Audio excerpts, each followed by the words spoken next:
Alors après avoir fait une première vidéo sur le sablage, j'ai fait un peu évoluer les produits que je vais vous proposer. Donc j'ai validé certains abrasifs qui me plaisent beaucoup, hein. C'est du laitier de fonderie de cuivre en différents calibres. Et au niveau des pistolets, donc ils ont un petit peu évolué. Donc j'ai sélectionné deux modèles de pistolets. Un avec godet un peu comme celui sur la première vidéo, sauf que le corps a pas mal évolué, de bien meilleure qualité, une finition de bien meilleur niveau. Le godet toujours fabriqué en Italie, le corps toujours, le pistolet lui-même toujours fabriqué en Allemagne. L'ensemble a évolué en tirant la qualité vers le haut. Il y a également un deuxième modèle donc avec tuyau. On va faire la démonstration là en allant chercher l'abrasif dans le seau que je n'avais pas présenté la première fois.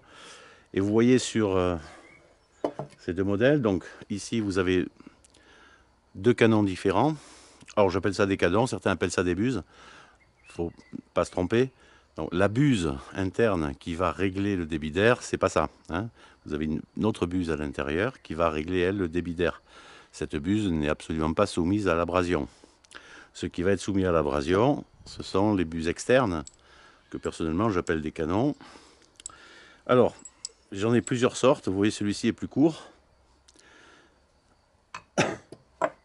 Je pense les livrer en option avec différentes buses externes. Donc ça, ce sont celles qui sont toutes de la même qualité. Ça, c'est le genre de buse qui me proposait au départ, qui n'est pas du tout de la même qualité.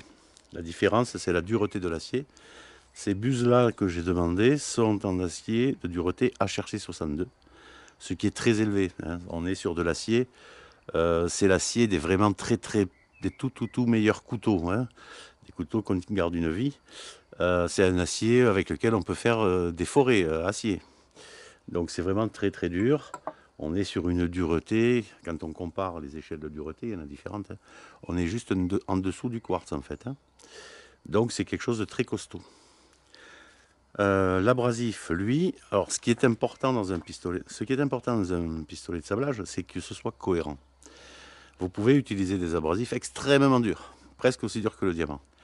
Sauf qu'il faut que votre buse externe soit à niveau, parce que si vous mettez n'importe quoi, ça va la dépouiller en 3 fois rien de temps. Si on utilise des abrasifs de très haute dureté, là on comprend pourquoi il faut aller chercher des buses qui coûtent parfois plus de 100 € la buse, hein.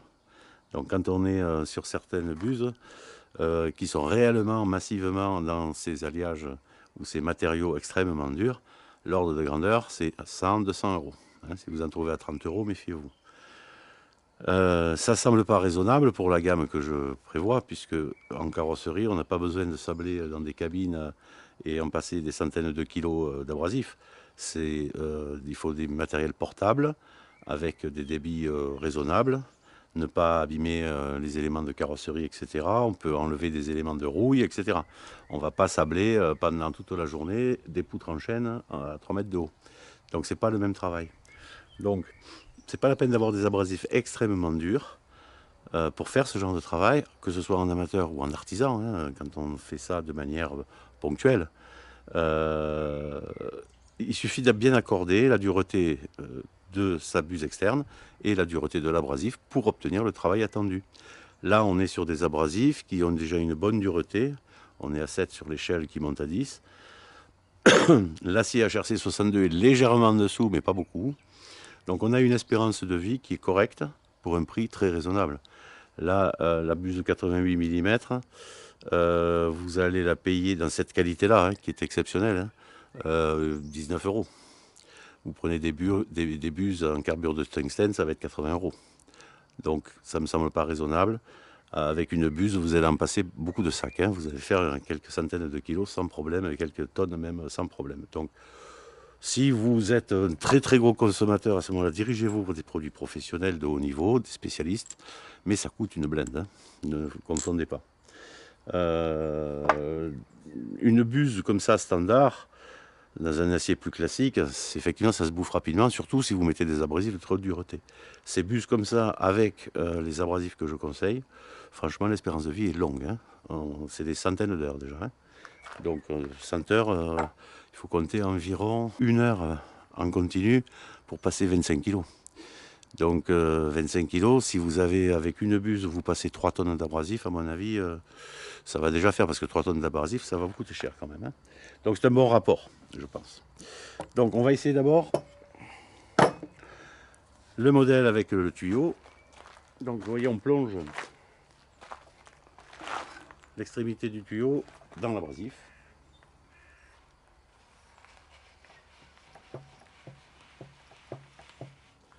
Mais le tube là doit rester à l'air. Donc je viens de régler ma pression à 6 bars au manomètre intermédiaire. Donc j'ai une ligne en tuyau 3/8 qui va au filtre régulateur intermédiaire, une ligne d'une quinzaine de mètres en 3/8 qui arrive au pistolet. Sur ce filtre régulateur, j'ai mis 6 bars à vide, ce qui me donnera à peu près 5 bars au pistolet en action. Niveau compresseur, c'est le 3 chevaux 50 litres à courroie qu'on propose, qui me permet de travailler pas en continu mais pas loin. En tout cas à 5 bars, bien sûr, il va falloir arrêter de temps en temps, mais vous allez voir qu'on peut travailler quand même vraiment intensément et de manière soutenue, même avec un 3 chevaux 50 litres de cette qualité. Donc là, pour faire le test, j'ai pris une vieille barre qui était peinte et qui a bien corrodé de partout. Là, on va voir ce que ça donne.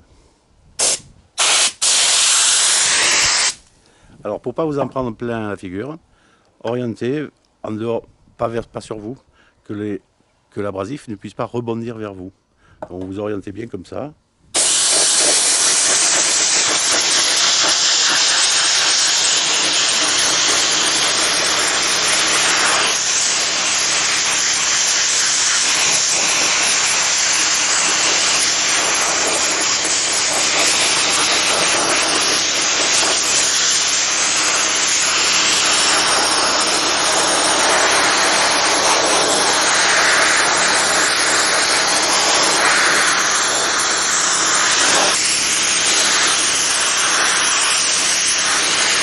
Voilà, vous voyez que ça fait du boulot. J'attends les palettes d'abrasif qui vont arriver très bientôt là. Donc j'aurai de l'abrasif plus grossier que ça, plus gros. Donc ce genre de granulométrie qui est du 0,2-0,5, on peut faire aussi du bois en se tenant un peu plus loin. Alors bien sûr je pourrais abaisser la pression, enfin je vais le faire déjà. On va commencer à le faire avec la même pression. Vous voyez que mon embout là est bien descendu. Donc vous prenez un seau plus grand et mettez-vous bien en haut.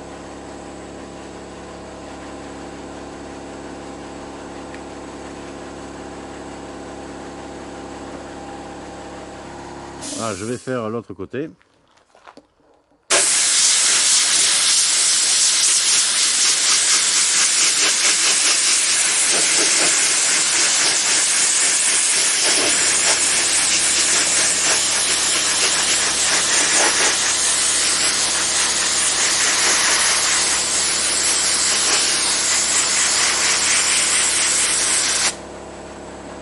Donc là vous avez de la peinture, hein.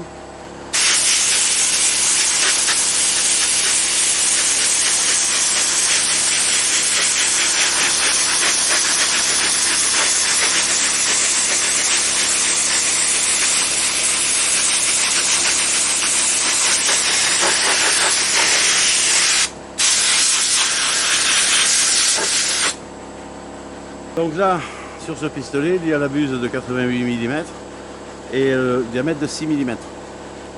On va faire un essai maintenant avec le pistolet et sa réserve, qui a une buse dans la même matière, hein, mais la buse fait 55 mm et 5 mm.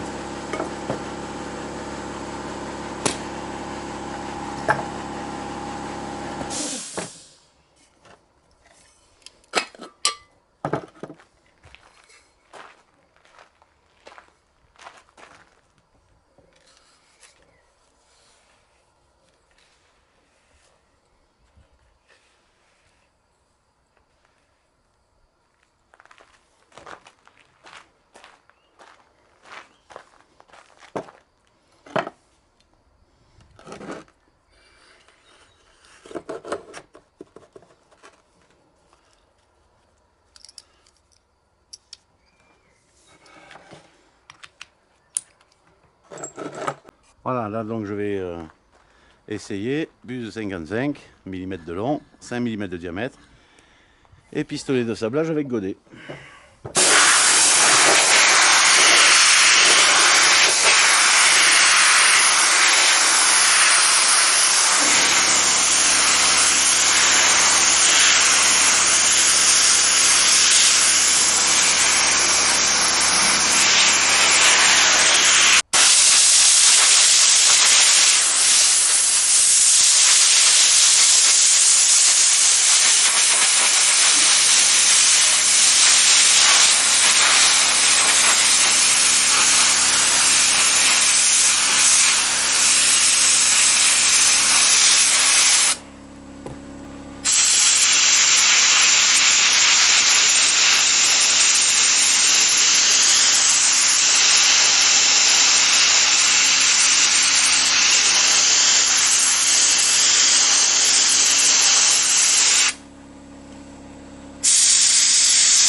Vous voyez que ça travaille sans flemme, hein, sur de la rouille, sur de la vieille peinture, sur du bois.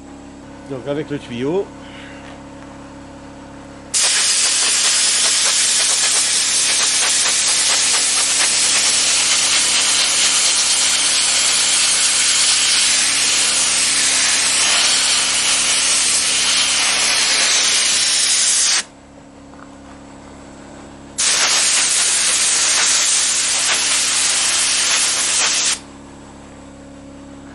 alors de manière générale, je conseillerais plutôt les buses longues et de fort diamètre, 6 mm, pour des travaux plus délicats, comme par exemple sur du bois ou sur de la pierre de taille, ce genre de travaux-là.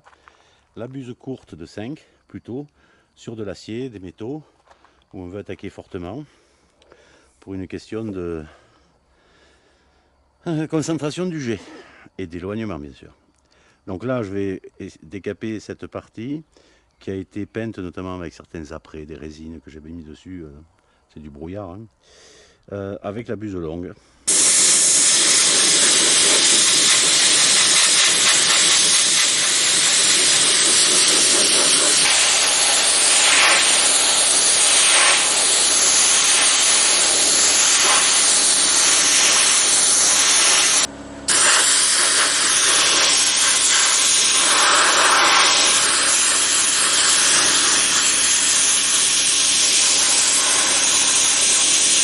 Voilà, donc là il y avait une très grosse couche d'après, hein, plusieurs dixièmes.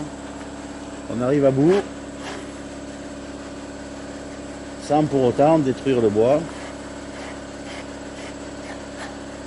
Donc après, vous avez la possibilité de faire varier les pressions, travail plus ou moins délicat, les buses et les abrasifs. Donc bien sûr, quand on fera de l'ébénisterie, on n'utilisera pas les mêmes abrasifs que quand on fera de la carrosserie, voire quand on sablera des vieilles poutres ou des vieilles barrières toutes rouillées. Donc les dimensions des abrasifs iront de 0,04, il y aura une version fine pour les travaux vraiment délicats, type pierre de taille sur lesquelles on ne veut pas enlever les traces de burin. C'est le genre d'abrasif qui est utilisé pour restaurer des cathédrales par exemple, hein, sans entailler la pierre calcaire. La dimension ira le calibre, c'est du 0,04 mm à 0,18, donc un peu moins de 2 dixièmes. Ensuite vous aurez du 0,2-0,5 et du 0,5-1,4. 0,5-1,4 ça arrache, hein. On peut aussi, ce que je fais souvent, c'est je panache, je commence par enlever le plus gros et je finis de plus en plus fin, notamment quand je veux peindre derrière, pour avoir une tas de surface pas trop chaotique. Donc voilà, ça fonctionne bien, c'est un matériel de qualité, fabriqué en Allemagne et en Italie. L'abrasif vient d'Allemagne. En principe, un amateur en a pour très longtemps. Et là, la couche de peinture doit faire presque 1 mm. Hein. Donc là, je reprends le pistolet avec godet.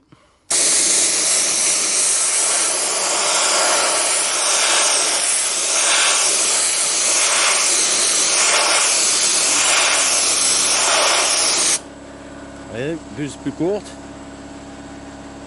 diamètre plus réduit, ça fait un travail plus intense. Donc pour décaper du vieux bois, des grosses couches de peinture, etc., il vaut mieux la buse plus courte et plus étroite. On va concentrer un faisceau de manière beaucoup plus intense sur une zone réduite, donc avoir plus de puissance au centimètre carré. Tout dépend du travail qu'on veut faire. Donc ce que j'envisage de faire, c'est de livrer les pistolets, chacun avec ses deux buses, en fonction du travail que vous voudrez faire.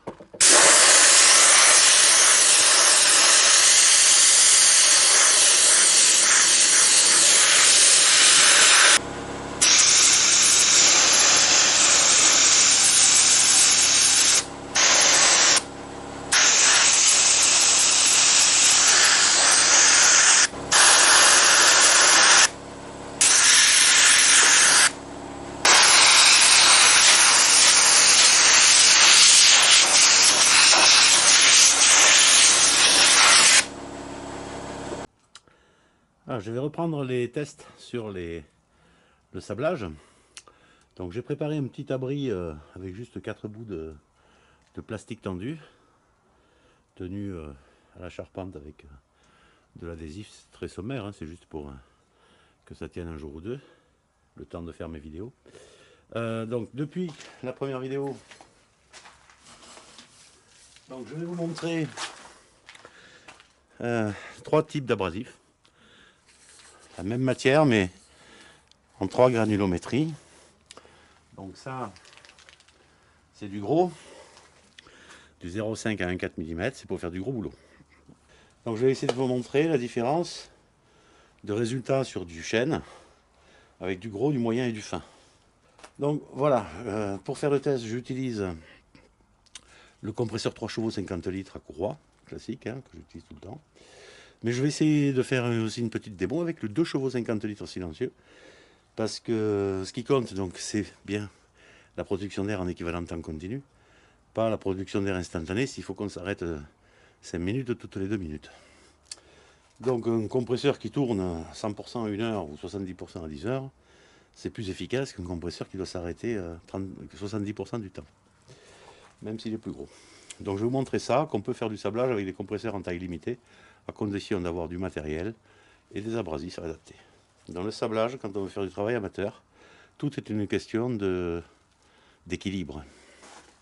Donc faites attention aux solutions professionnelles, elles sont hors de portée. Question de production d'air, de dureté de buse, etc. Ça devient très vite très onéreux.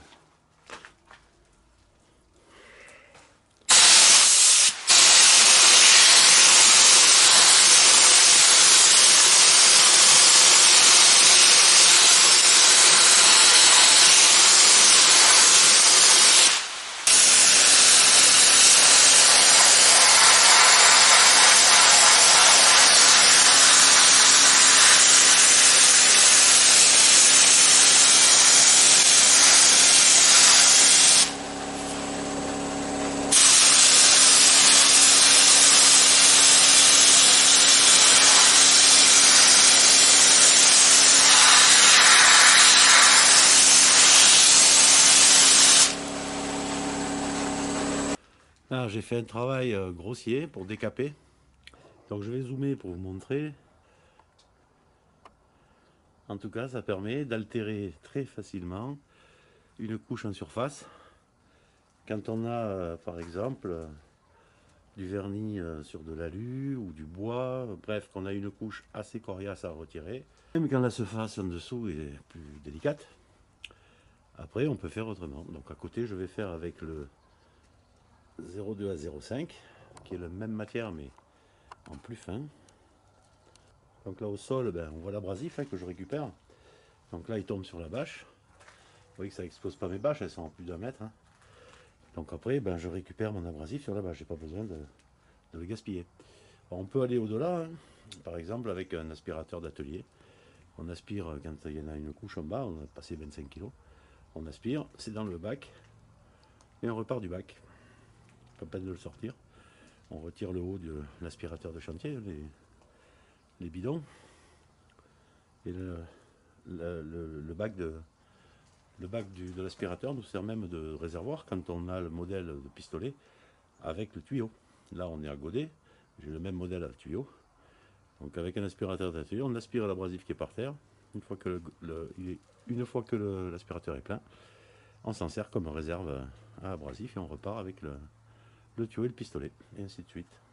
Donc en fait on peut utiliser le même abrasif 4, 5, 6 fois sans problème. Voilà, ici j'ai rempli d'abrasif donc moyen.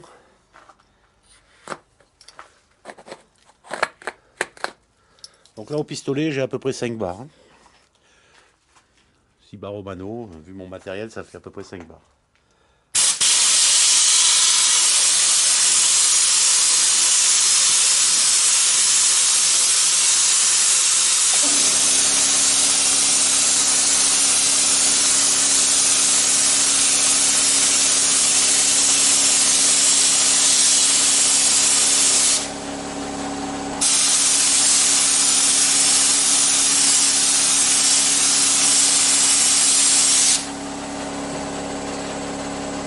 Ah, vous voyez qu'avec l'abrasif plus fin, j'obtiens un résultat rapide et plus homogène qu'avec le gros abrasif.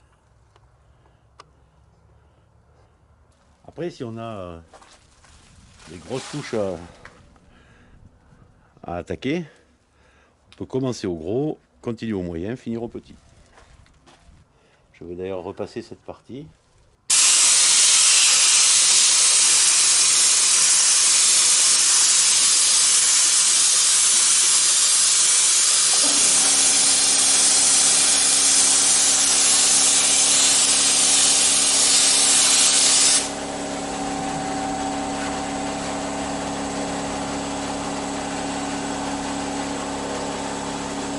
Voilà, là sur le...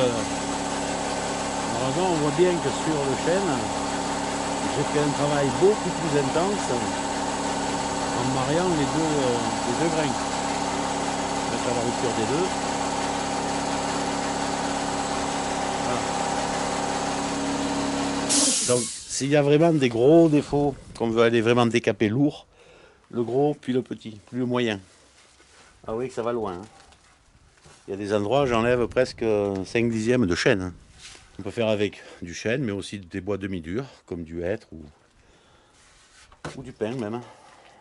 Après, il faut régler la pression. Là, je suis fort, hein, 5 bars au pistolet.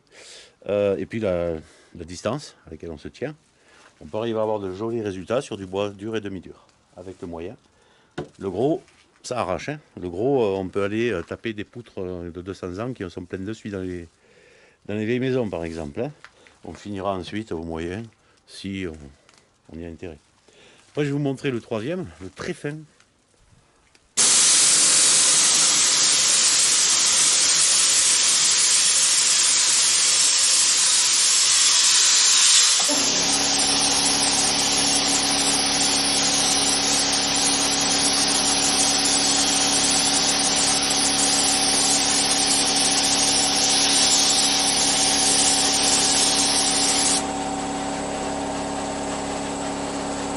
Voilà, là j'espère que vous allez voir que ça fait un travail vraiment remarquable. J'ai longtemps cherché pour le bois qui soit adapté à l'ébénisterie. Et là on a pratiquement 3 niveaux de travail. Je vais zoomer à fond. Le compresseur, on va attendre qu'il s'arrête un peu. Voilà. Je vais zoomer à fond pour vous montrer la finesse du travail. Voilà. J'espère que vous pouvez voir.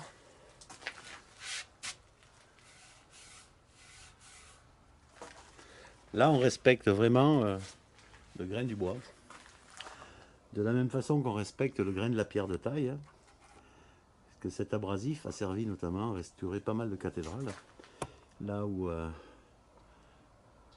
on ne veut pas retirer les coups de burin du tailleur de pierre d'il y a 1000 ans. On veut juste retirer la suie déposée par les voitures et les fumées. C'est un abrasif qu'on utilise.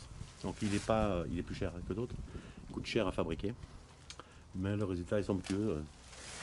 Sur bois, sur pierre, sur toute pièce délicate. Alors je vais le tester sur aluminium.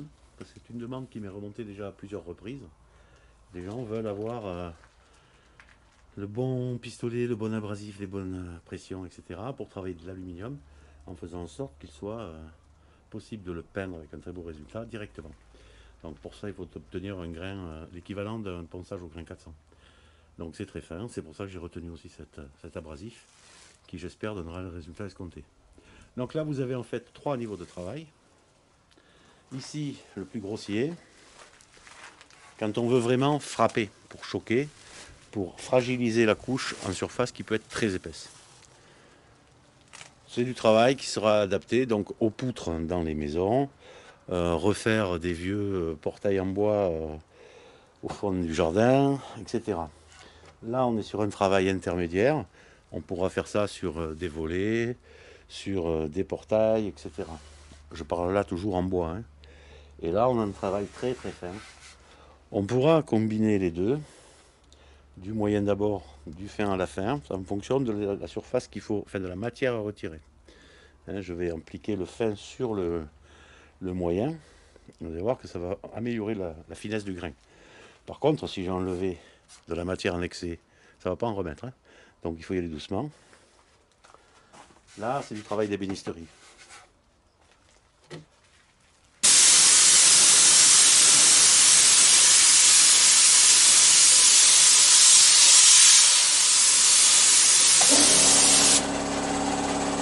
Voilà, on voit très bien, mais plutôt de l'autre côté.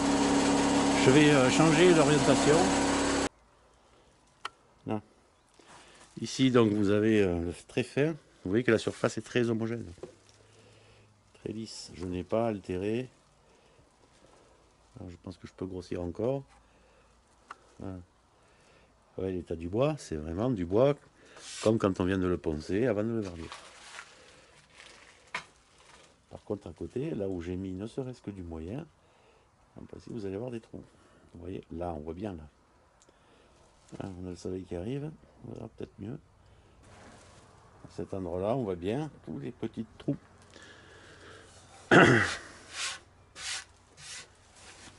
Qui ont été faits dans les endroits les plus tendres. Ici, donc, c'est avec le très gros abrasif, hein. Là, je suis au soleil, on devrait mieux voir. Je suis dans le bon sens, je pense. Donc ici, uniquement le grossier. Ici, grossier et moyen. Ici, que moyen. Et là-bas, fin.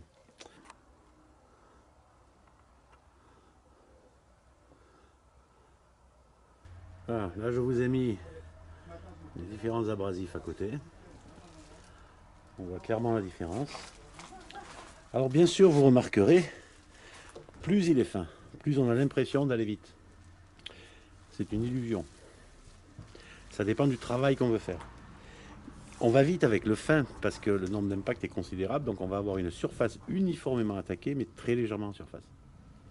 Plus on va monter en grain, plus on va descendre en profondeur, mais moins la régularité sera grande. Donc on a cet effet, cette impression qu'on a fait moins de travail parce que la couleur est moins uniformément blanchie, on va dire, mais on est allé beaucoup plus profondément.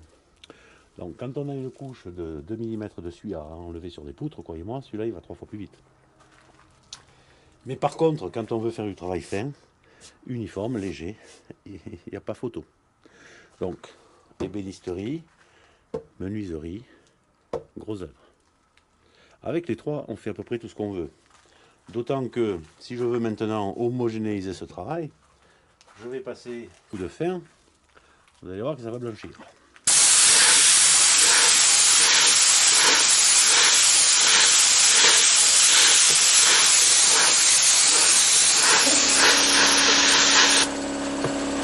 Donc la différence, c'est que là, j'ai fait des impacts profonds. C'est pas forcément ce qu'on cherche, hein. Si on fait de l'ébénisterie, bien sûr, il ne faut pas faire ça.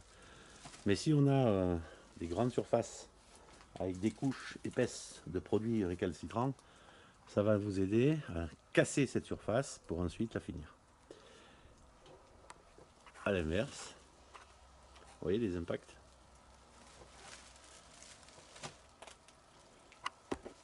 Alors je travaille qu'à 5 bars là, hein.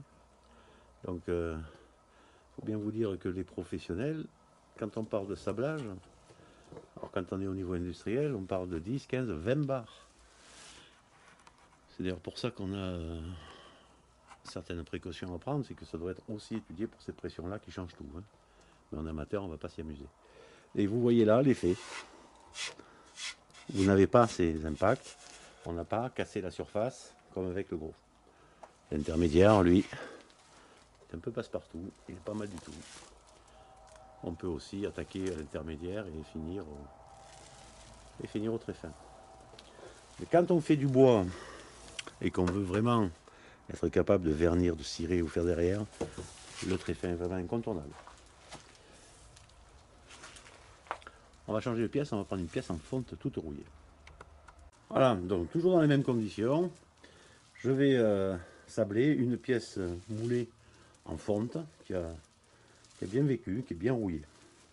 Donc j'attaque pour l'instant avec le gros, donc le 0,514 mm.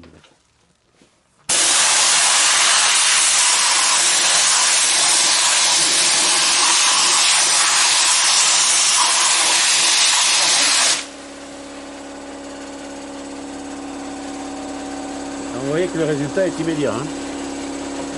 Là, le gros il choque très très fort.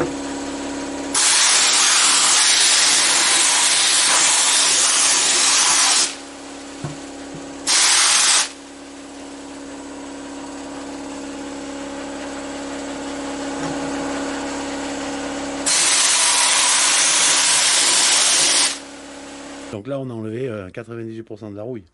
Mais il en reste, hein. C'est du gros, la granularité est importante, donc c'est un faible nombre d'impacts de grande intensité. Donc on va là maintenant appliquer du grain moyen qui devrait nous permettre d'améliorer la régularité, parce que ce qui reste là c'est très fin. Alors on n'ira pas au petit parce que vous voyez c'est du brut de fonderie au sable, hein. C'est un exemple, ça a servi de sujet d'étude dans une école d'ingénieurs. Donc c'est brut de fonderie. Donc on ne va pas aller sabler ça au petit. Enfin, on pourra peut-être essayer, mais ça ne présentera pas beaucoup d'intérêt. Au moyenne devrait suffire pour avoir un état de surface homogène.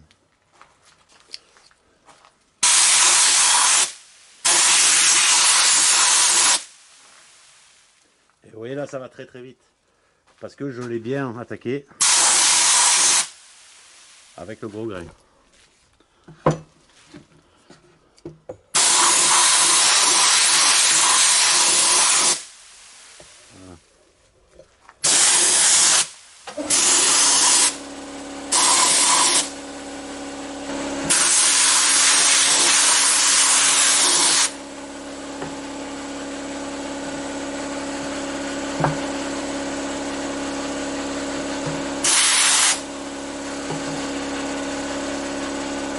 Alors voilà ce qu'on obtient en très peu de temps. 2 passes successives, du gros, du moyen. Et il était comme ça. Voilà. Maintenant on va voir avec le très fin ce que ça donne.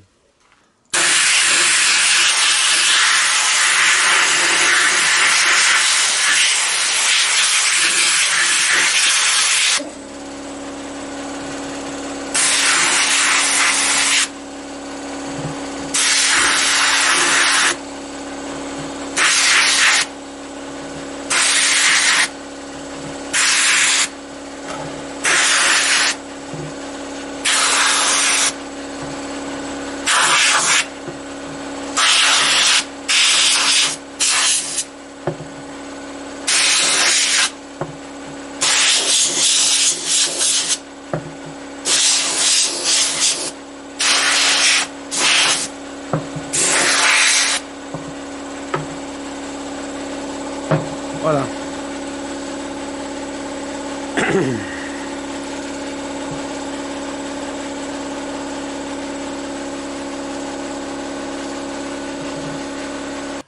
Alors ça a l'air pas mal. Sauf que vous voyez au fond là, dessous il reste de la rouille. Je vais appliquer le moyen par-dessus.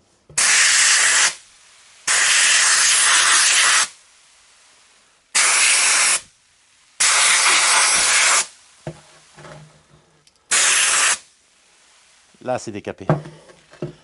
pas si vous voyez bien la différence. Mais tout à l'heure, en appliquant que le très fin, bien sûr le résultat est très rapidement obtenu au niveau de la couleur. Mais vous avez quand même un manque d'abrasion en profondeur pour aller chercher toutes les piqûres. Donc là, j'espère que vous voyez que le résultat est beaucoup plus homogène. Alors qu'il y avait des taches beaucoup plus prononcées, qui démontraient le fait que dessous il y avait encore de la rouille. Voilà. Vous voyez cette tache là?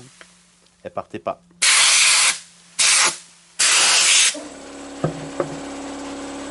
Voilà, donc de manière générale, que ce soit pour du bois ou du métal, il est bon d'avoir un assortiment d'abrasifs. Les résultats sont très différents. Et en fonction de ce que l'on veut faire,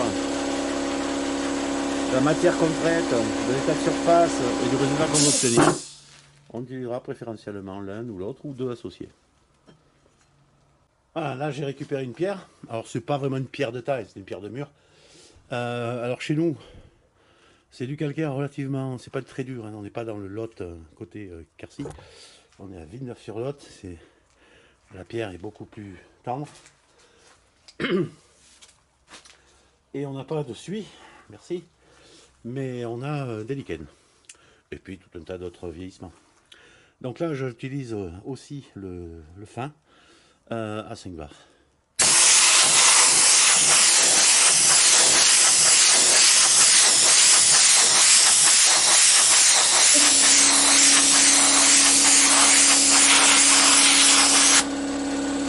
Donc sur de la pierre, surtout quand elle est semi-tendre comme celle-là, il ne faut pas y aller comme un soudard. Hein. Donc une première passe, on regarde. Si vous voulez enlever les petits défauts, vous y revenez.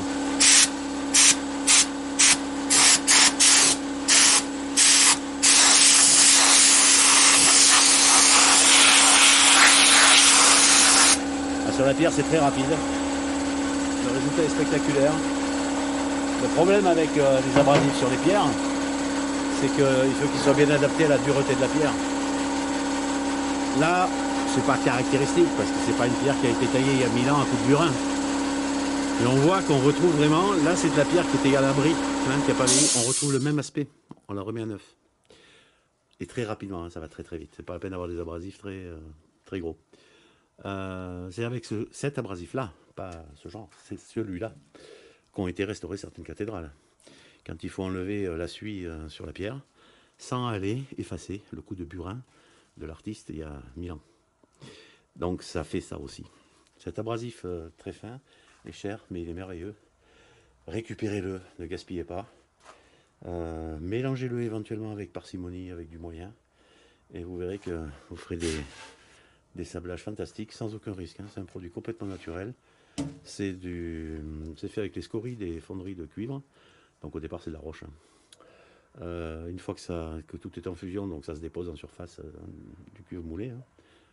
Et c'est un déchet. Donc soit on l'utilise, soit on le met dans la terre. Hein. C'est un engrais. Un engrais lent, écologique, tout ce qu'on veut. Hein. C'est pas des nitrates. Très peu de poussière. Hein. Vous voyez, franchement, je ne comprends pas comment des gens disent que tous les abrasifs ont de la poussière, parce que là c'est pas de la poussière, il ne faut pas confondre ce qui se dépose, c'est de l'abrasif, hein, c'est pas de la poussière. Donc, encore un autre cas de figure, ici c'est une plaque d'aluminium qui est formée pour être antidérapante, donc je m'en suis servi pour faire différentes choses, des passages. Elle a du vécu, hein, elle a plusieurs années, elle a pas mal traîné à l'extérieur, donc on voit qu'il y a une forte couche d'alumine qui s'est formée en surface. Donc je vais comparer l'action des 3 abrasifs distincts. On va faire le grossier, le moyen et le fin. Je vais par contre réduire la pression. Je vais me mettre environ à 4 bars et demi au pistolet. Et ensuite, on comparera donc les rugosités obtenues, l'état de surface. Mais ensuite, je ferai un mélange. Je mélangerai du moyen et du fin. Vous pouvez voir ce que ça donne. On n'est pas obligé d'utiliser un abrasif pur. On peut mélanger. Si vous voulez avoir par exemple à la fois sur un bois très sale avec 2 mm de suie, vous pouvez mélanger du gros et du moyen pour obtenir à la fois un travail d'attaque profond, mais une uniformisation de la surface. Sur ce genre de surface, on peut mélanger du moyen et du fin. Pour la même raison, on peut avoir un travail de fond, mais aussi uniformisation des surfaces que donne le plus fin. J'ai mis du moyen et 4 barres 3 au pistolet.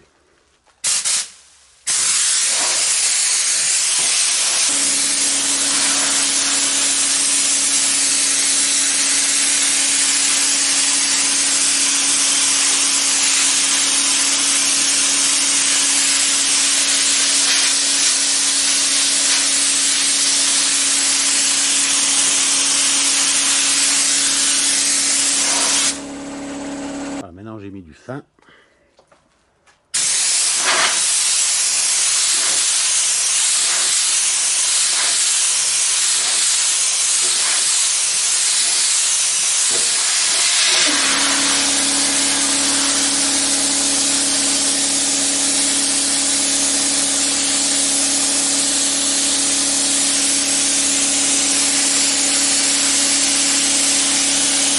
On voit déjà bien la différence de travail, hein, avec une zone peut-être plus attaquée, plus rugueuse, moins uniforme. Là-bas, une zone moins attaquée en profondeur, mais beaucoup plus uniforme. Je vais ici appliquer du très gros.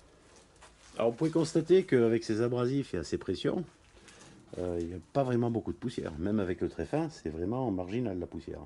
J'ai pu lire ici ou là que la poussière, etc. Mais vous savez, c'est surtout quand on est dans des situations professionnelles, voire industrielles, où on va monter à 10, 15, voire 20 bars. Là, la poussière va être conséquente. Aux pressions auxquelles on travaille en amateur, autour de 4 ou 5 bars, vous n'en avez pratiquement pas. En tout cas, moi là, ça ne me dérange vraiment pas. Je suis à l'air libre, bien sûr, hein, je ne suis pas dans un garage. Mais un garage avec des portes ouvertes et un ventilo, à mon avis, vous ne sentirez pas la poussière, hein, même sans ventilo d'ailleurs. Donc là, du gros.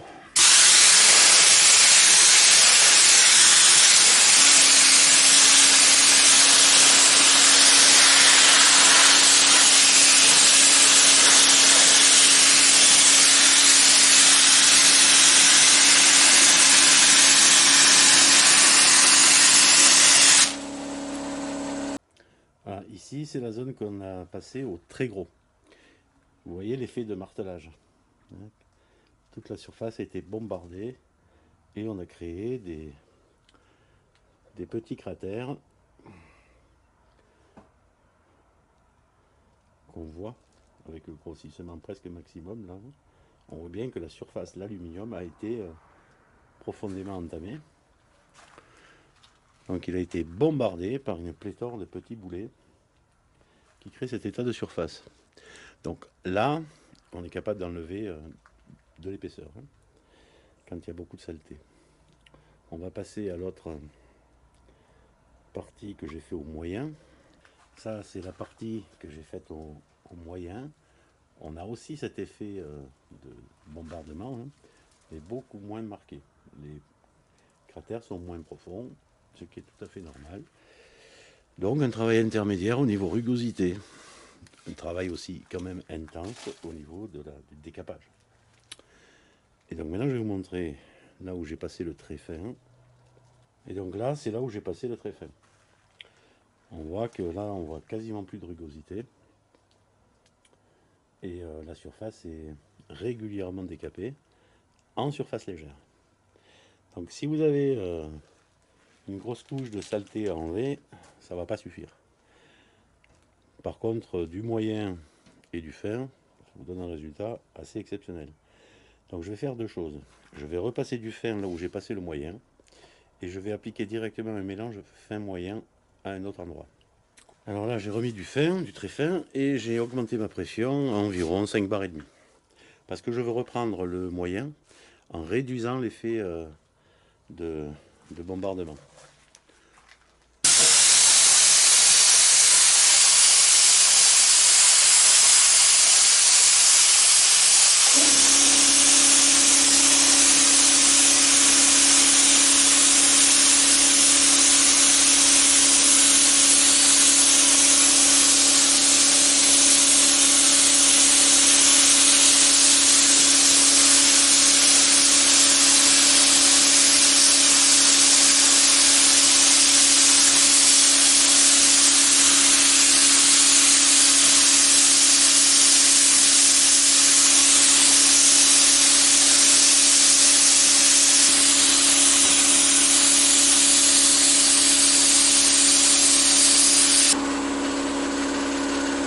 ce que donne ma surface. Après donc un passage au moyen et un passage au très fin. À 5 bar et demi environ le très fin. Donc pour mémoire, voilà, on avait ici le résultat avec uniquement du très fin. Alors le résultat est proche, mais on voit quand même que il y a des endroits où c'est moins décapé à l'intérieur. Donc ça dépend du travail qu'on peut faire. En tout cas, si on veut faire un travail avec un résultat qui donne de l'aluminium prêt à être peint ou verni, il faut vraiment le finir au très fin. Si l'état de surface est tel que ça suffit, très bien. Sinon, vous remettez, vous passez avant du moyen, ou vous faites comme je vais faire maintenant, c'est-à-dire vous mélangez. J'ai préparé donc un mélange moitié moyen, moitié très fin. Et la pression, j'ai remis 5 bars au pistolet.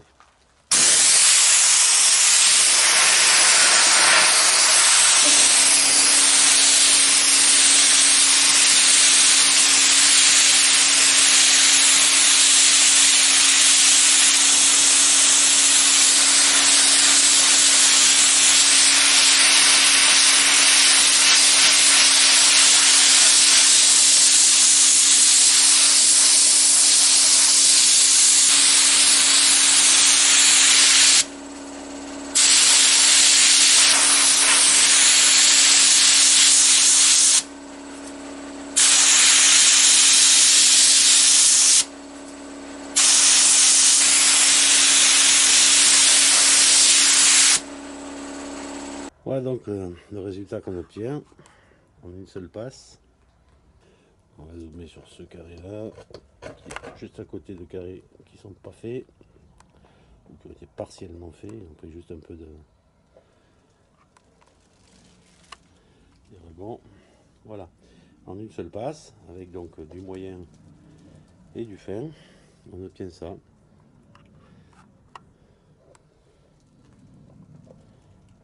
Ce qui me semble être un très bon compromis, hein, si on veut appliquer un revêtement, un traitement. Donc après vous avez toutes les variantes possibles en fonction du résultat que vous voulez obtenir. Au niveau compresseur, donc là vous avez vu que je sable, bon, pas pendant une demi-heure, hein, mais d'ailleurs je vais vous en faire un. On va remettre un godet plein de fin, on va laisser le mélange qui reste, on va le remplir avec du fin et on va regarder si ce compresseur de 3 jours 50 litres me permet bien de vider un godet sans m'arrêter, sauf 25 secondes au départ. Je vais dézoomer, écarter un peu pour être sur une zone qui n'a pas été faite. Voilà. Donc je vais démarrer, faire déclencher le compresseur, attendre 25 secondes et continuer en continu. Le godet est plein là, hein, 0,7 litres.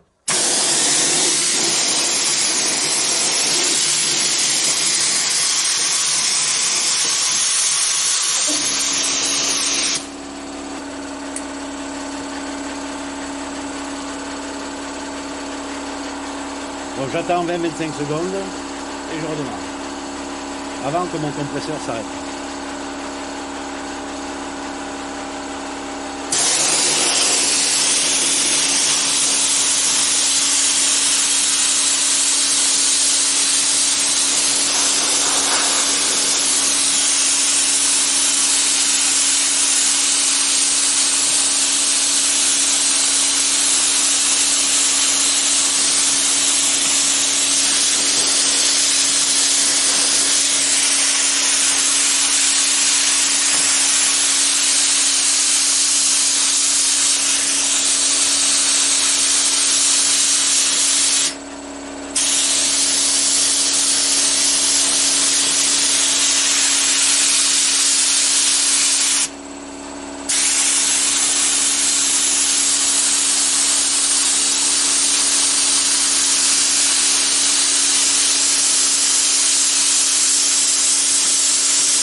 Voilà, ça fait 1 minute et quelques que je sable, j'attends un peu, il me reste un fond, donc normalement je devrais le mettre incliné pour pouvoir sabler plus confortablement, je vais finir ici.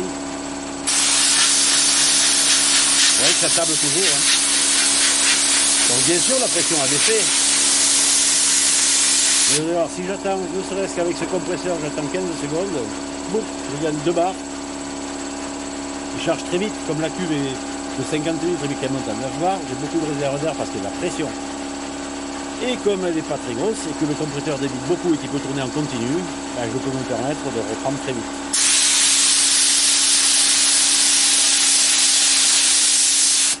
Voilà, il est vide, hein, quasiment vide. Vous voyez, j'ai quasiment vidé un godet à 5 bars. Hein. Si je le mets à 4, c'est en continu quasiment. Voilà. Là, il ne reste plus rien. Enfin, il y a un fond. Hein, mais... Donc ce compresseur là, pour faire avec ses pistolets, ça suffit. Hein. Chevaux à courroie, 50 litres, la cuve monte à 9 bars. Il peut tourner en continu pendant une demi-heure, ça ne lui posera aucun souci, même plus. Et c'est ça le plus important, que votre compresseur puisse tourner en continu sans avoir à le faire refroidir 6 minutes au bout de 4 minutes de fonctionnement, sinon vous n'en sortez pas. Donc vous voyez que le travail effectué là-bas est particulièrement joli. Toc. Voilà, je pense que les amateurs d'alu, ça correspond à peu près à ce qu'ils veulent faire quand on fait du traitement de qualité. Je vais faire un test maintenant avec un 2 chevaux 50 litres silencieux. Alors celui que vous voyez derrière à gauche là-bas, le orange, lui c'est pas pareil, lui c'est un S1, donc lui il peut tourner 10 heures de rang sans s'arrêter, par 40 degrés, sans altérer sa longévité. Je vous présenterai ça plus tard. Donc là je vais faire, je vais vous montrer ce que donne un 2 chevaux 50 litres silencieux, qui peut tourner en continu pendant 1 heure. Avec sur une tôle donc en acier extrêmement corrodé. La couche de rouille est très épaisse. C'est une plaque qui était sur un regard en acier classique. Donc la rouille est vraiment extrêmement épaisse. Donc le but c'est de vous montrer le rythme de travail avec un 2 chevaux 50 litres de ce type. Donc qui est un compresseur, certes que 2 chevaux, certes que 50 litres, mais qui peut tourner 100% à 1 heure. C'est-à-dire que vous n'êtes pas obligé d'attendre qu'il refroidisse pendant 7 minutes, après 3 minutes de travail. Donc là, on est sur des conditions extrêmement sévères. Hein. Décaper ça, c'est du boulot. Hein. Ça n'a rien à voir avec ce que je vous avais pu voir précédemment. Donc, je me mets dans des conditions difficiles, avec un petit compresseur. Là, on envoie de l'abrasif donc de gros calibre, hein, du 0,5 à 1,4. La pression au mano est de 6 bars, 5 bars au pistolet. Je démarre cuve pleine. Quand le compresseur va démarrer, vous entendrez déjà qu'il fait beaucoup moins de bruit. J'attendrai environ 25 secondes qu'il remonte en pression autour de 7 bars et demi, presque entre 7,5 et 8 bars, avant donc qu'il s'arrête, et je renchaînerai. Et vous allez voir le temps, je ne couperai pas la caméra, le temps qu'il faudra pour vider le godet.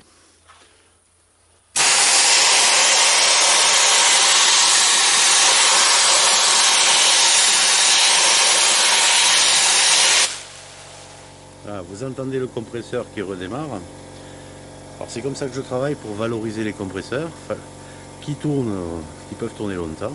Vous attendez environ, dès qu'il démarre, vous attendez 20, 25, 30 secondes, ça dépend des modèles. Et quand il est presque à la pression où il va s'arrêter, avant ça, vous redémarrez.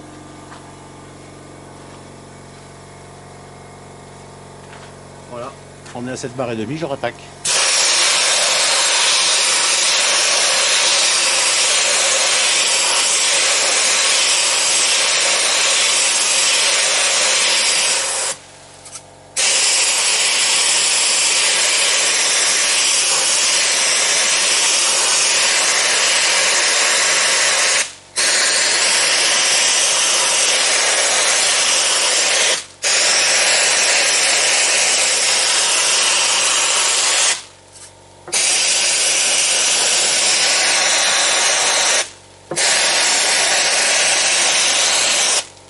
Ah, les aspérités sont telles que je fais varier l'angle. Vous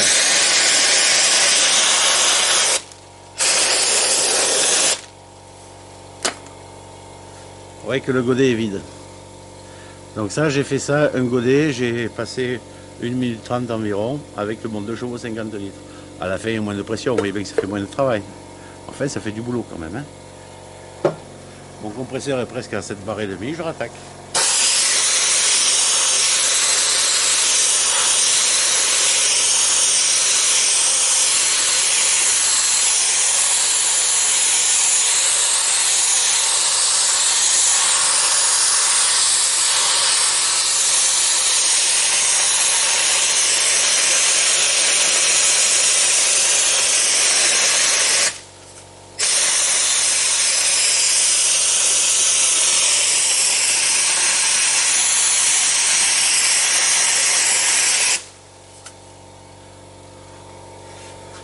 là, le travail est extrêmement sévère. Hein. La couche de rouille que j'enlève là, jusqu'à aller au fond des piqûres, c'est énorme. Hein.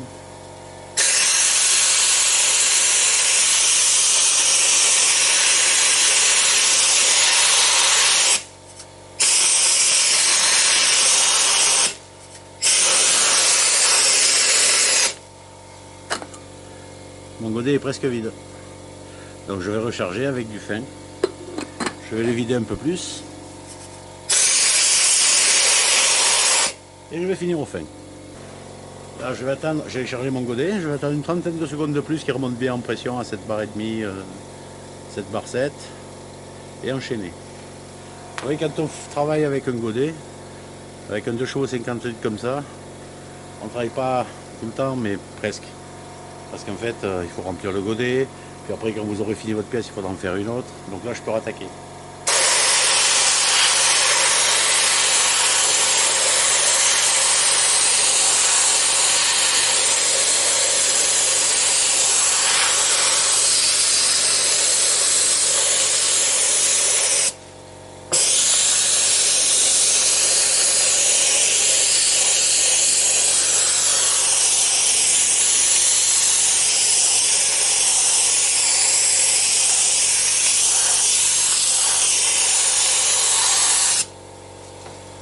Voilà.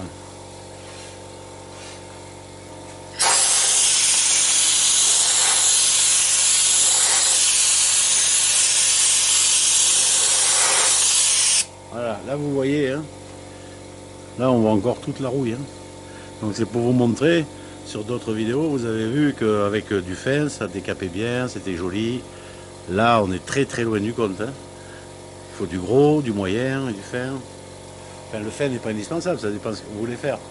Là, je voulais faire un joli état de surface.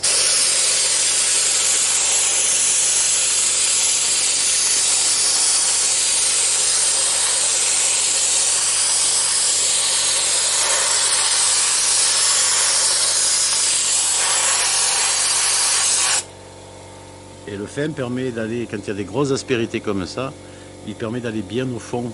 Hein. Le gros, le moyen, ça va vous décaper ça. Après, pour aller chercher les petits coins, le fin finit tout le travail. Là, vous voyez une surface, il n'y a plus de rouille du tout. Voilà, vous voyez le rythme de travail.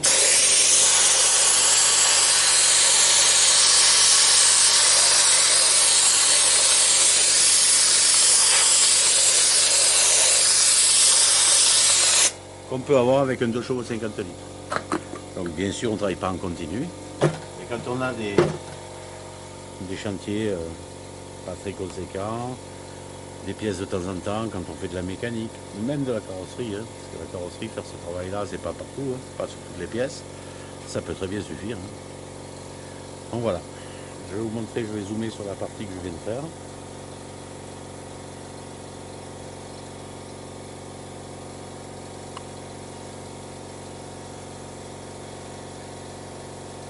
Ce qu'il faut éviter, c'est d'avoir des gros compresseurs, des grosses cuves avec des motopompes qui doivent se reposer la majorité du temps. Ça sert à rien. Dépenser de l'argent pour rien. Déjà la cuve, elle sert à rien. Quasiment. 50 litres pour une personne, ça suffit largement. Vous voyez l'état de surface? Il n'y a plus de rouille, hein, nulle part. Et pourtant c'est extrêmement attaqué. Hein. Tout ça, c'est. Dites-vous bien qu'au départ, cette plaque, elle était lisse. Hein. C'était une plaque d'acier. Donc regardez l'état de surface, la rouille comme elle a creusé. Et on est allé chercher tout ça. Je vais vous montrer là à la rupture. Hop. Regardez. Vous imaginez la quantité de rouille qu'il y avait. Voilà. Donc oui, je disais, les cuves, dépensez pas trop d'argent dedans. Hein. Oui, quand vous démarrez, vous avez de la réserve. Enfin, vous avez une cuve de 100 litres, vous avez 2 barres de réserve, ça fait que 200 litres. Là, quand je mets mon pistolet avec 5 ou 6 barres, je vais consommer 600 litres par minute. Donc votre cuve de 100 litres par rapport à une 50, elle vous fait gagner 10 secondes. Sauf qu'après, de toute façon, vous le payez, puisqu'il faudra plus de temps pour qu'elle remonte en pression.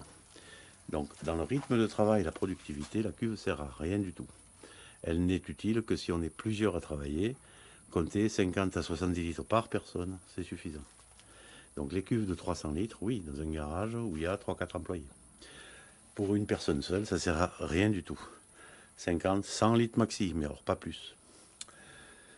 Et ce qui compte le plus, c'est donc le débit d'air du motopompe et son cycle de charge. Si vous devez vous arrêter 7 minutes après 3 minutes de travail, ça ne sert à rien du tout d'avoir beaucoup de débit. Là, vous avez un débit de 135 litres par minute à 6 bars, mais il peut tourner une demi-heure sans s'arrêter le compresseur, hein, sans l'abîmer. D'autres compresseurs, les direct drive, si vous tournez une demi-heure sans l'arrêter, vous le ferez quelques fois, mais pas beaucoup, hein. En quelques heures, il sera mort. Pour des problèmes de chauffe. Voilà, j'espère que vous avez vu qu'on peut faire du sablage avec des petits compresseurs de qualité, du matériel et des abrasifs adaptés. Donc je vais toujours utiliser le 2 chevaux 50 litres, mais cette fois sur de l'alu qui a donc légèrement oxydé, hein, avec de l'alumine, comme si je voulais qu'il soit prêt à peindre. Donc là j'ai pris de l'abrasif très fin. J'ai réglé ma pression à 5 bars et demi au mano, donc à peu près 4 bars et demi en service au pistolet. Donc compresseur 2 chevaux 50 litres silencieux.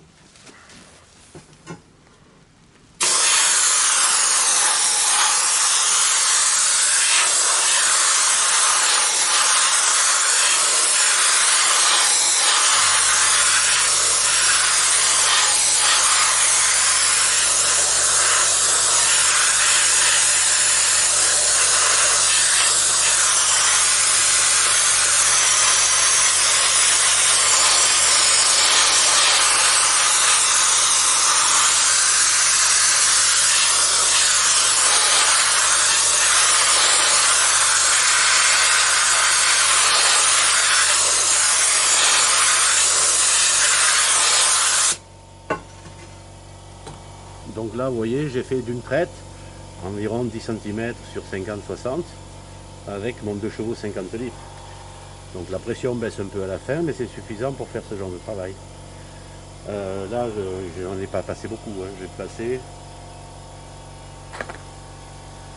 Mon godet était bien plein. Là, j'ai pas passé la moitié, hein.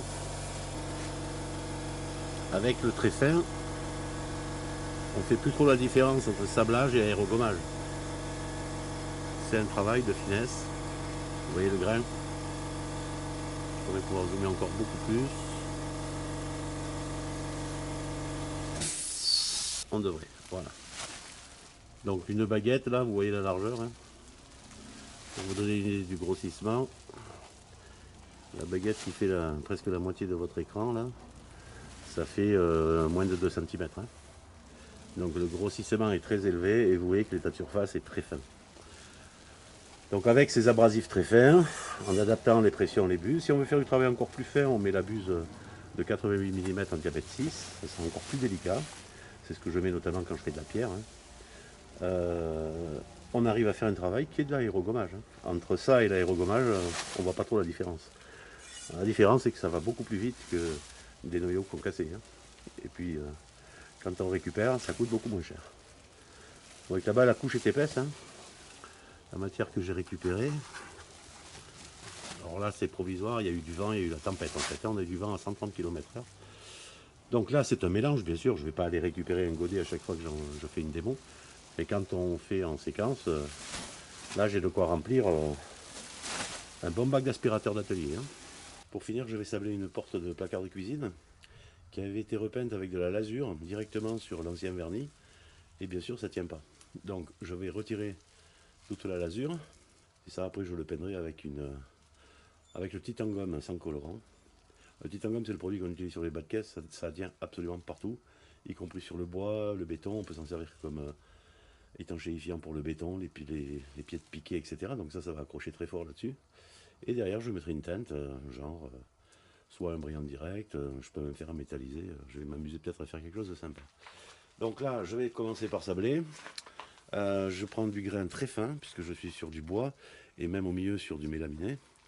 Donc grain très fin, pression à 5 bars environ au pistolet.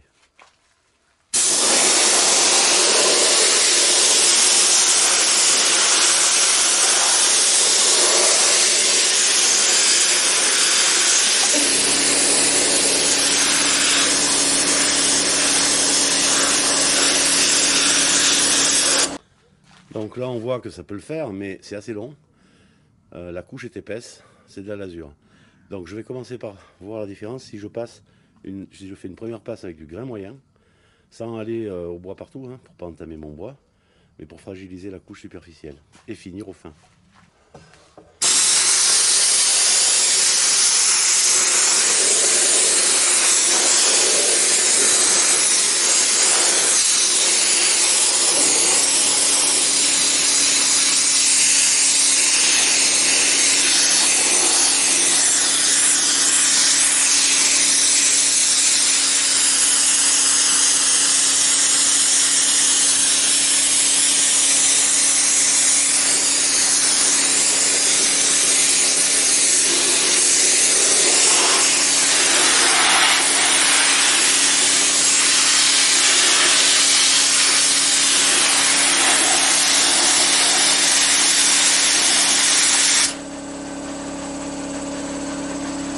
On voit que le travail est beaucoup plus rapide, donc je ne pousse pas jusqu'au bout, puisque la finition sera faite au fin. Si je fais tout au très fin, il va m'en falloir beaucoup, ça coûte cher. Donc là, c'est vraiment un très bon compromis, je pense.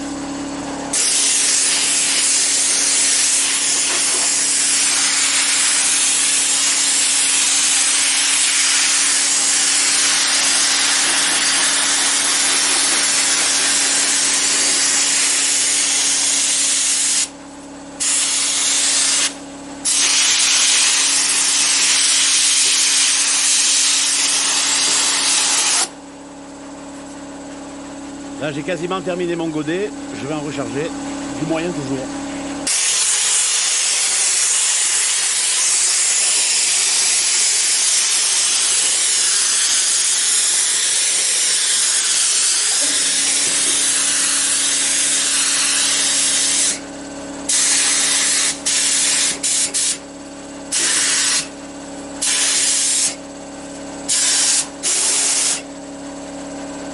Voilà, je vais m'arrêter là et là charger en très fin.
J'ai quelques endroits où j'ai un peu de dépôt fortement incrusté.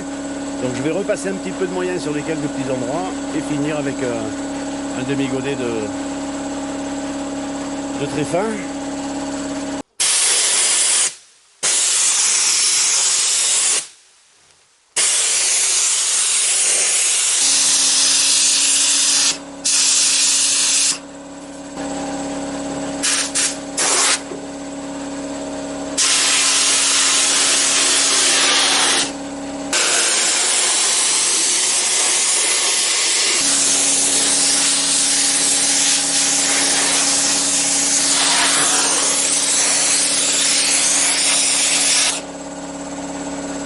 Là tu vois, tu passes, là ça accroche la peinture.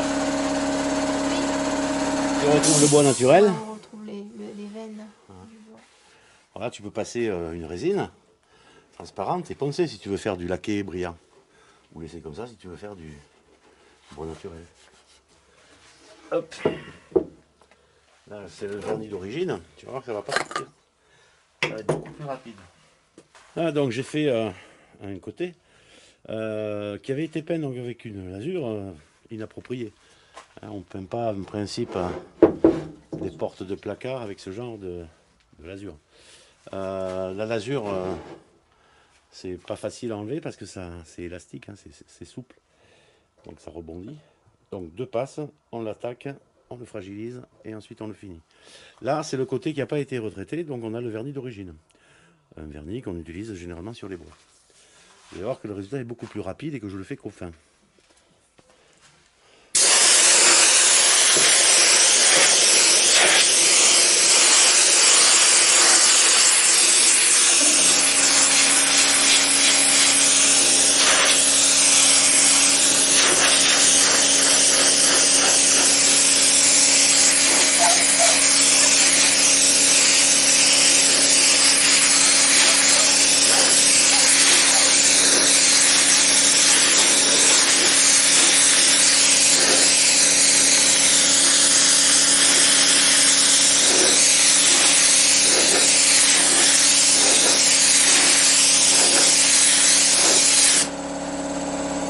Et une seule passe de très fin, j'ai une surface prête à peindre. Et le grain est très fin.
Voilà, on obtient donc une surface parfaite là, prête à peindre rapidement, et j'ai dû passer l'équivalent d'un godet et demi d'abrasif très fin.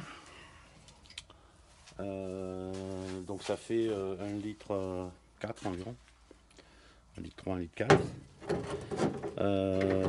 Là on peut peindre directement, y compris des peintures assez délicates, hein, parce que la granulométrie est très fine. J'ai pas entamé mon mélaminé, ce qui était l'objectif, hein, parce que si vous insistez, vous allez attaquer toute la couche. Et mon chêne est bien retrouvé son veinage d'origine. Donc voilà, on travaille sur bois. Alors encore une petite sur de l'alu, parce que je vous allez voir sur cette tôle là, mais de l'autre côté, où il était formé antidérapant. Ce côté, il est lisse, plat, mais et bien sûr il a vécu, hein. C'est une tôle dont on se servait pour passer dessus avec les palettes. Un bout, parce que je l'ai coupé depuis pour faire d'autres choses. Donc là vous allez voir sur du plat, mais bon, des gros défauts, c'est pas le sablage qui les aura fait, hein. C'est le vécu de la pièce. Donc je commence par le gros grain.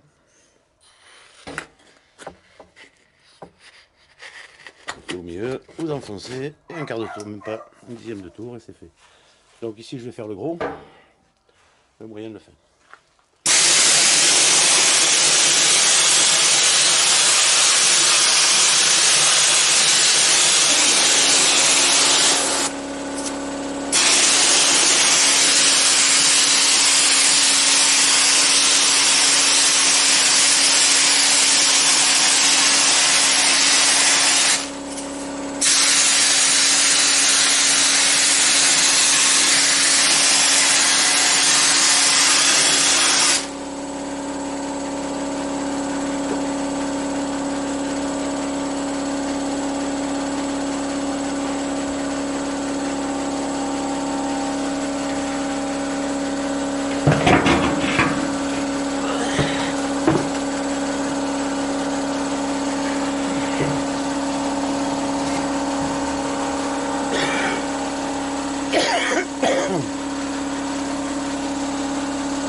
J'ai changé un peu l'orientation de la plaque pour que ce soit plus confortable, donc orienté vers moi, vers le haut.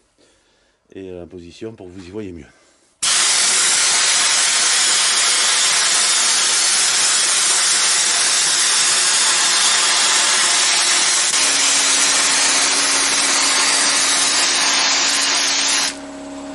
Voilà, donc je suis passé légèrement là-haut et beaucoup plus intensément ici, vous verrez la différence. Donc à côté, je fais le moyen.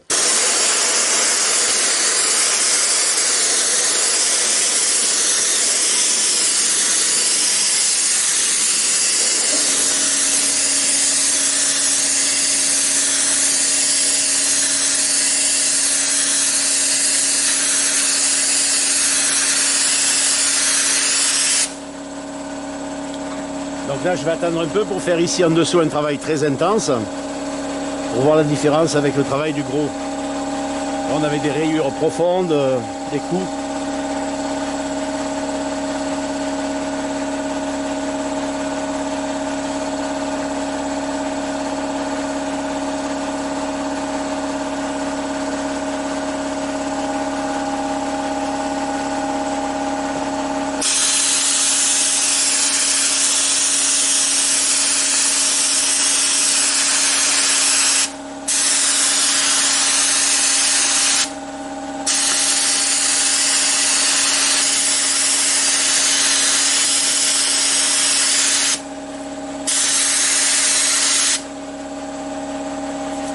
À côté, je vais repasser cette zone-là juste au moyen.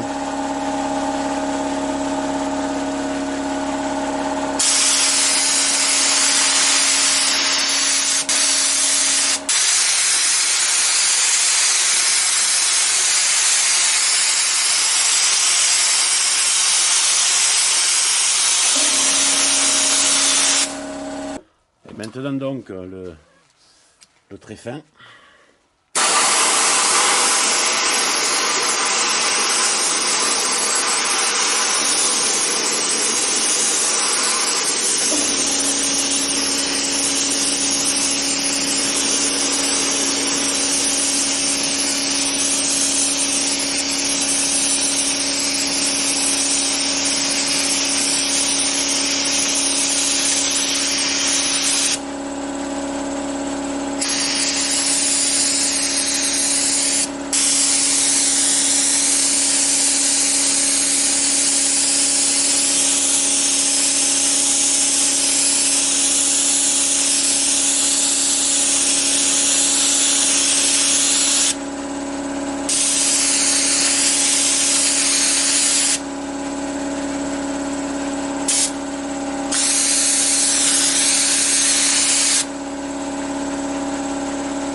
Et je vais repasser juste ici une petite partie et ici une petite partie.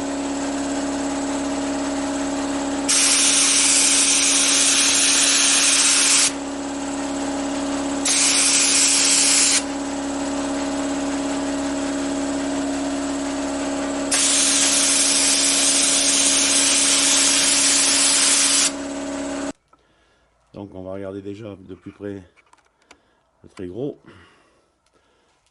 Au-dessus, là, on a fait que du gros. On voit bien les impacts assez espacés qui ont bien attaqué ma surface, mais qui ne font pas bien sûr un ensemble régulier. Par contre, on voit que c'est profond. Ensuite, on a à gauche là-bas, on a fait du gros et du moyen. Là.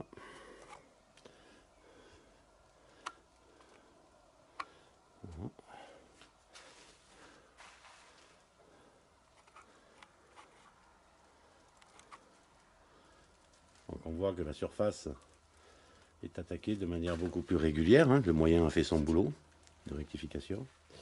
Par contre, on voit aussi une chose, c'est que il n'y a presque plus de gros défauts.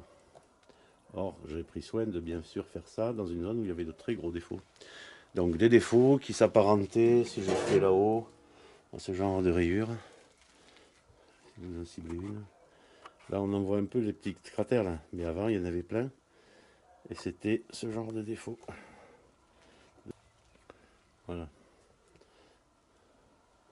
C'était plein de défauts comme ici et ici. Donc là, c'est pas grossi. Hein. Et si je grossis, vous allez voir qu'il y a des défauts comme ça, il y en avait partout en bas. On les a totalement éliminés avec le gros. Ah, vous voyez ça? Des rayures, des coups.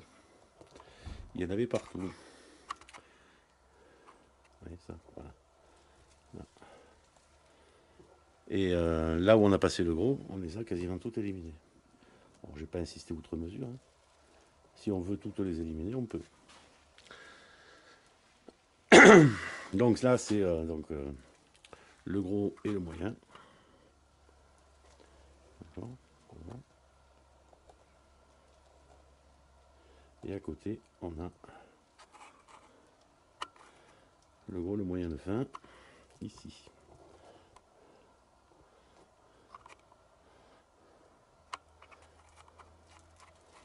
Voilà. Donc là, pareil, hein, le gros a fait le boulot. Il n'y a presque plus de défauts. J'aurais pu tout éliminer. Hein. Le gros, il vous enlève, arrache la lue. Hein. Mais j'en ai laissé un peu là. Vous voyez. Et on voit l'état de surface. Là, c'est grossi extrêmement fort. Hein. Voilà mon doigt. Hein. Donc vous n'avez qu'à imaginer le grossissement. Hein. Mon doigt, il fait un quart de votre écran. Là. Donc les petits impacts que vous voyez à l'œil, on ne les voit pas à 1 mètre, à 50 cm, même, on ne voit rien. Donc là, on voit la séparation des deux endroits. Là et là. On va zoomer ici. Voilà, ici c'est gros et moyen, ici c'est gros, moyen, fin. J'espère que vous voyez la différence de granulos. On la voit très bien à l'œil. J'espère qu'on la voit aussi au zoom. Oui, on voit bien là la finesse par rapport à là. Ensuite, donc le moyen.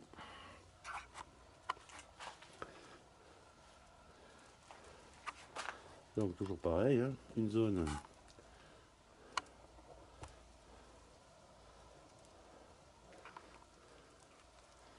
où j'ai passé que du moyen, de manière limitée, un coup rapide. Ce qui fait qu'en haut, on a plein de défauts encore. Hein. Vous voyez des stries, des rayures. Vous voyez ça? En bas, on a plus insisté. Donc on a éliminé ces stries et rayures.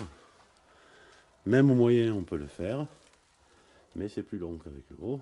Et puis, on en enlève au moins quand même. Hein. Je vais vous montrer là où on a passé qu'au moyen pour enlever les défauts. Il vous reste des belles pistaches quand même. Hein. Vous voyez les petits cratères là.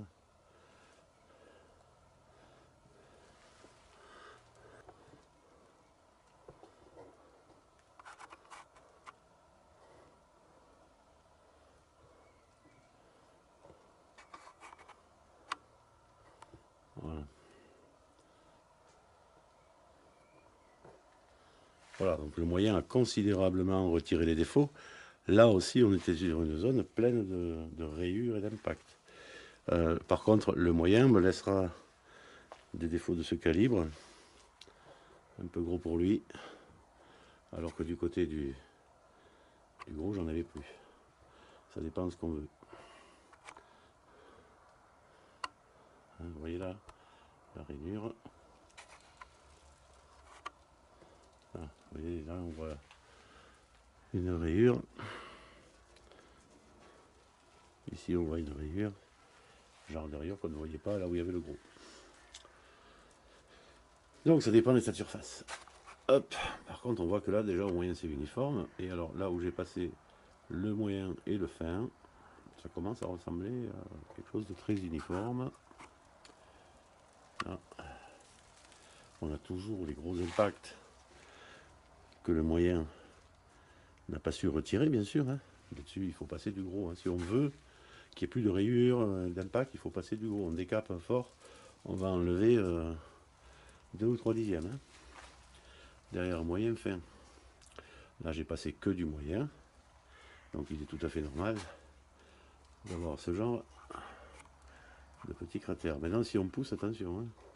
Au moyen, on y arrive. C'est juste une question de rapidité. Hein. Et là vous avez donc le moyen plus le fin. Voilà, qui vous donne un résultat déjà très homogène. Donc toujours pareil, pour vous montrer la taille, voilà mon doigt, hein, je fais le tiers de l'écran. Donc c'est grossi très très fortement. Quand on est à 50 cm à l'œil, on voit aucun défaut. Hein. Et là-bas, il y a le fin. Donc le fin, c'est pas compliqué. Le résultat de la surface, quand elle est bonne, quand il n'y a pas d'impact, est parfaite. Par contre, on a les grosses rayures. Là, vous voyez bien la différence. Hein. Pourtant, c'est pas la zone qui était la plus rayée. Hein. J'ai fait exprès de mettre des grosses rayures là où il y avait des gros grains.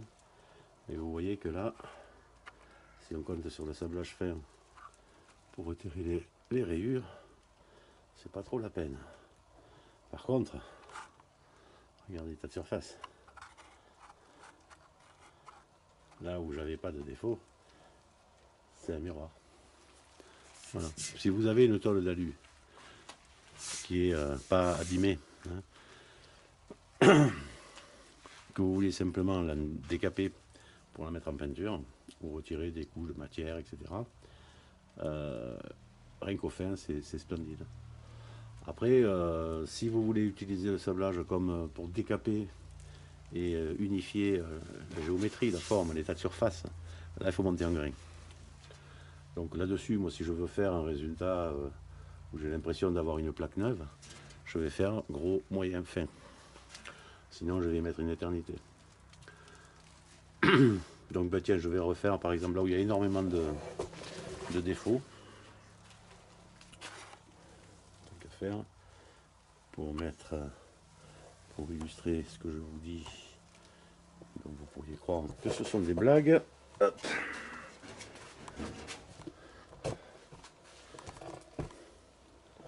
Là, on va se mettre bien là. On va zoomer. Vous voyez que les défauts là, il ne manque pas. Hein. C'est vraiment pourri.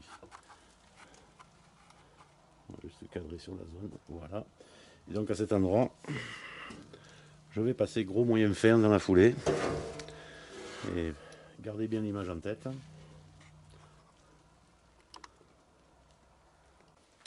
Et en fait, je vais faire donc, le morceau en dessous, là, très rayé, avec un mélange.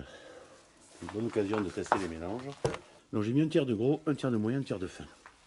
On va voir si on arrive à la fois à homogénéiser l'état de surface, en enlevant la matière là où il y a des gros défauts, et à obtenir un résultat suffisamment fin.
Voilà, j'espère que vous voyez la réduction des défauts.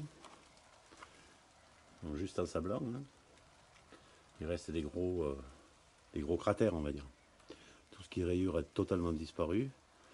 Et il reste quelques cratères. On va les gommer en finissant au très fin. Alors, ça peut sembler paradoxal, mais le très fin va harmoniser l'état de surface pour qu'on voit moins les différences de couleurs en fait. Vous voyez ?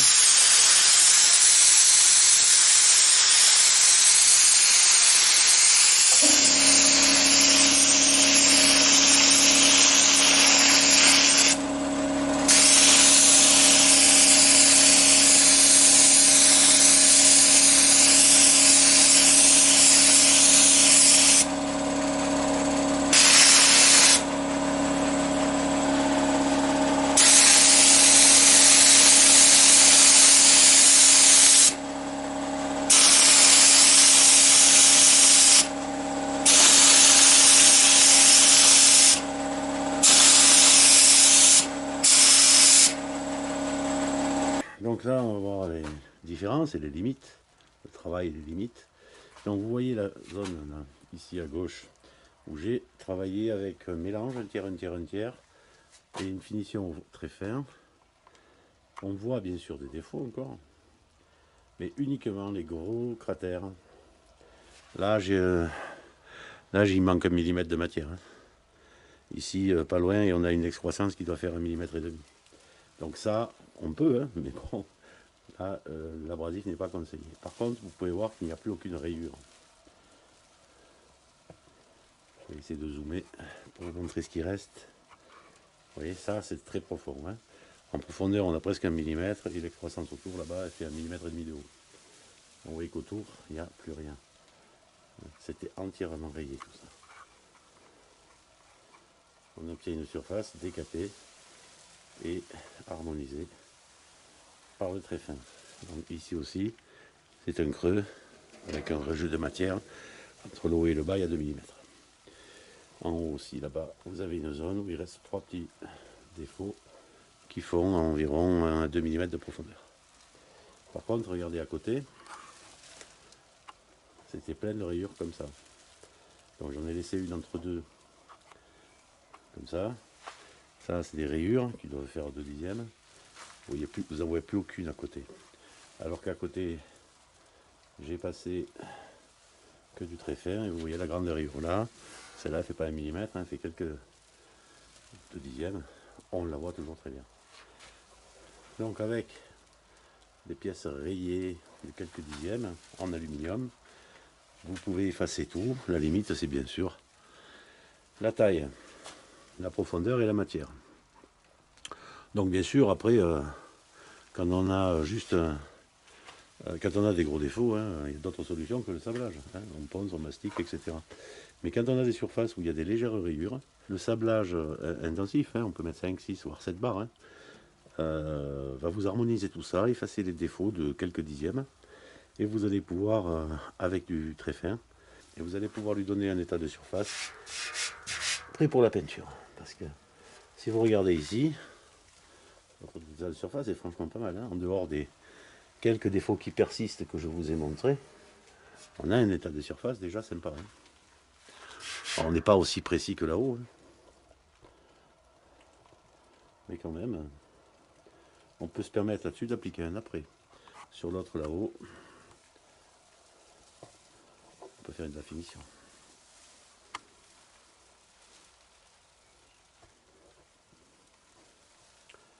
À part bien sûr, il y a des défauts, hein, d'accord. Donc si vous avez des pièces en alu à traiter, à nettoyer avant mise en peinture, que vous êtes et que vous avez beaucoup de, vous devez être très précis, quoi. Finition au grain très fin et vous peignez. Voilà, j'espère que ça vous sera utile. À bientôt.